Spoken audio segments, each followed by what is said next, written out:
We're set here.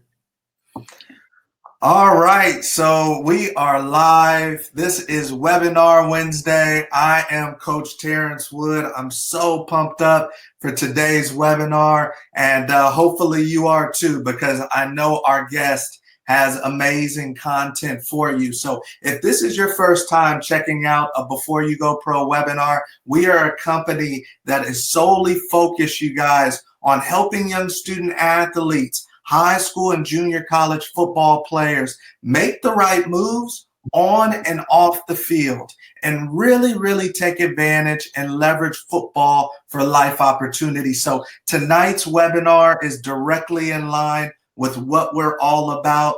The young lady that is in the webinar and hosting tonight's webinar is absolutely amazing. Her name is Erika Westhoff. She has a sports psychology degree, master's. She's worked with elite athletes, even some guys getting ready for the combine, on how to get the most out of themselves mentally so that they can perform under pressure athletically. So we're excited to have Erika tonight. Erika, can you hear us? Absolutely, I'm right here. All right, well, I'm going to get out the way because I talk too much to these young men anyway, so I'm going to let you do your thing, and thank you for hosting this tonight. Yeah, well, thank you so much for having me. Thanks for joining us tonight, and I've got some good content for you. We're going to look, my goal is always to teach you more about what mental training really is. And mental training has a lot of myths around it, a lot of false ideas. And so I always like to start with looking at what those myths are so that you can really start to understand what real mental training is. So that's right where we're going to get started tonight. And let's first of all redefine. We've done this before. I'm going to do it again because it's so important that you really understand this, is really to understand what mental toughness is. And it's a term that's thrown around a lot these days. We all know it's important, but it's sometimes hard to put your finger on what exactly it is. So mental toughness is simply to be more consistent and better than your opponents in remaining determined, focused, confident, and in control under pressure. Sounds like something we can all use, right? It's really an important thing. And it's also important to know that the further you go in sport, so now as a high school athlete, mental toughness is more important than it was in your youth football. Those of you who are moving on to play in college, and I know that's why you're here, because you want to get to that next level, the mental game is going to be even more important than it is in high school. Okay? The more skilled you are, the more the mental side matters. And so that's, again, what we're here to do and to learn about. All right? One more tip before we move on to the next slide, too, is that when we have big games, when we have tough practices, when we perceive that there's more pressure or something is more important, those are the types of situations that really tend to test our mental skills. The problem is if you wait until those big moments to try and start using your mental skills, they won't hold up. They've got to be practiced every day at practice. They've got to be practiced in the games that you don't think are as important or as big. You've got to have good, solid skills in order for those to hold up in those big, important moments. All right. So what is mental training? This is another area we need to get really clear on. And first of all, understanding that it's skills. Okay, this is not something you're born with, but it's a skill set that is needed for consistency and, again, performance under pressure. Okay. We always start by teaching fundamentals. I want you to think of this no different than learning how to play the game of football. Okay, you start with the fundamentals and you build from there. Okay, My favorite part of mental skills training is integrating your personal experience. So every person has a different starting point with their mental skills. And I rarely teach athletes something. I do sometimes, but most of what I teach are things that you already know as an athlete because you have practice. You know what a good focus day feels like compared to a not so good focus day. You know what a calm mind versus a really busy and overwhelmed mind or emotions feel like. Okay. So we've got to integrate your personal experience. We've got to know where your starting point is, and we can build from there. And ultimately, what we're trying to do is to teach you the skills not only for your sport, for football, for high school football and beyond, college football, maybe beyond college football, but these are the skills that go with you throughout your life. These are the skills that job recruiters are looking for. They love to hire athletes because they know they have the skill set and they don't know if non-athletes have them. Okay, so we want to get these really clear and upfront so that the skills are helping you now, they're helping you in your future in sport and beyond. And it's also really important to know, and this is probably one of the biggest misnomers, is that mental training is not therapy for athletes. It is skills. It's learning, it's development. There is a form of sports psychology that is therapy for athletes. That is not what I do. My work is skill development for competitive athletes who are trying to do better under pressure. All right, so we talked last time, just to go backwards just a bit, we talked last time about the first myth, which is that mental training is for athletes with problems. So athletes who are head cases, athletes who are troubled, athletes who are unreliable, who are underperforming. Okay, but that is not true. Mental training is for athletes who want to get better, athletes who want to be more consistent, athletes who want to know what makes them tick, athletes who want their confidence to be strong and sustainable under all kinds of conditions. That's what mental training is for. Can it help athletes who are unreliable, who are underperformers?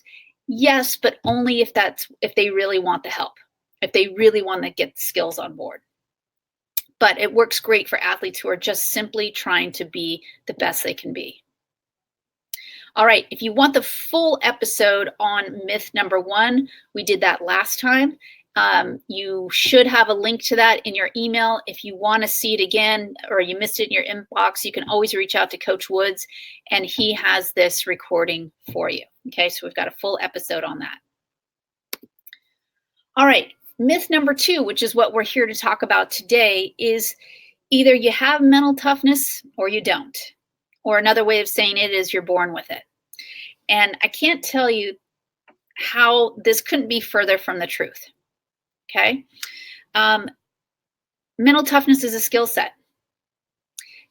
It can be learned, it's developed over time, and we'll talk about a little bit more about how that's done. But let me just tell you right now, this is a myth. And sometimes it appears that athletes are born with this because maybe at a young age, they are very vocal. They have some leadership skills. They tend to not get bogged down by mistakes.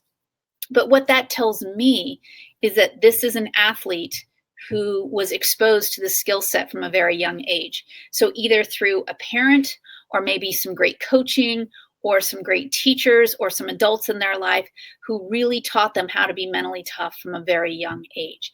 It was learned. Some learn it earlier than others, but you are not just born with it. All right, so as we've talked about a couple times already, it's a skill set that can be learned. Each player has a different starting point. So again, that's part of the assessment process, is to really understand where you are, what you have learned. Again, anybody who walks into my office has a pretty good skill set to begin with, and they're highly skilled in their sport. They've got a pretty good foundation of mental skills. So now we're just fine-tuning this, okay? But with these skills, you're learning how to be more prepared. How can you take full control of your preparation? How do you build resilience? So when things go wrong, how do you react better, more effectively, more efficiently? Okay. And the thing that's really interesting about resilience, which is simply your ability to bounce back, is the only way resilience develops is if there's adversity. So things have to go wrong in order for you to be resilient. Because if when you get to college is the first time something goes wrong on the field or something goes wrong in your dorm or in your apartment, and you have no experience with things going wrong, your problem solving skills are going to be very poor. So very adverse conditions. This is why coaches design very difficult practices. Is you've got to build some resilience. You got to learn some problem solving, and you got to learn how to get through tough things. Okay, it's a huge part of mental toughness. It's not the only part. Sometimes we think mental toughness is only about resilience and working through hard things, but a lot of it is also about preparation and recovery. All right, so the mental skills, to go over the basics, the 5 main buckets of information that we have for mental skills training. Number 1 is your motivation. If you want to be a mentally tough athlete, you've got to be highly motivated to work hard on constant improvement. And this is one of those things that really separates good athletes from great athletes, is the desire for constant improvement. Number 2 is learning how to be calm under pressure. So this is a big one. And you know, when life is calm, when games are relatively straightforward, it's pretty easy to be calm under pressure for a lot of us. But when big games are on the line, when it's championship games, when you're called up and it feels difficult, it's much harder to be calm under pressure, but you can learn how to do that. Next one is building sustainable confidence. So again, it's easy to be confident when things are going well. It's much harder to be confident when things get tough. Okay, sustainable confidence means confidence remains regardless of what's going on. Okay, and next we have learning how to switch on focus and knowing how to refocus quickly. And sometimes this idea of focus gets thought about, we just switched on, now we're focused, time to go play the game. But the fact is, there's so many things that happen, especially in a game like football, where it stops and starts and stops and starts. It's the refocus skill, knowing how to switch it off, switch it back on very quickly, switch it back on again and again and again. That is how you have to learn how to function. And having a switch, turn things on and off quickly, is key. And last but not least, one of our fundamental skills is playing carefree. And this is really a goal that we set out early on, which is to be able to step out onto the field, whether it's practice, whether it's a relatively easy game or the toughest, biggest, most important game of your life, but playing carefree, which means you can leave all your worries behind. You know you're prepared. Confidence is high. You can just get out there and play. That's ultimately where we're trying to go with the mental training. All right, guys. If you want to connect, if you want some more information, I'm always happy to get an email, to get a text from you. Here's my contact information. There's a lot more information about mental training on my site. You're welcome to go there, read around a bit. If you're interested in getting started, you just let me know and we'll see what we can do. Here we also have a 20-minute free assessment consultation session. And this is something you can take advantage of. It's 20 minutes. We'll look through to see what your needs are and how I might be able to help you. That's available to you. You can click on that button, and that's a really quick and easy way to get started. Amazing content, Erika. You killed it. As always, I've got my handy list of notes right here. A couple things. I don't mind if you mind if I ask you a question. I don't know Oh, if you mind, but one thing that our athletes are currently going through is some of them are looking towards college, and maybe their friend has an offer, a scholarship offer to a yeah. university, but maybe I don't. Maybe I know, maybe even my friend knows I'm better than him, but Mhm. he has an offer for whatever reason and I don't. I see a lot of the kids lacking confidence when that type of dynamic happens. Is Yeah. there any way for these young men to stay confident? Is there any tips that you can, kind of help them weather the storm on this sort of thing? Yeah, absolutely. And it's something that happens a lot, and especially in so many sports these days. Yeah. With early recruiting happening at younger and younger ages, this becomes a really big issue for so many athletes.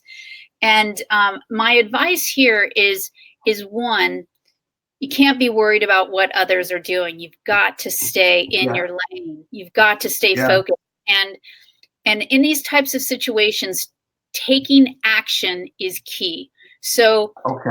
continuing to work your system, continuing, if you're in that open window where you can be openly communicating, communicate.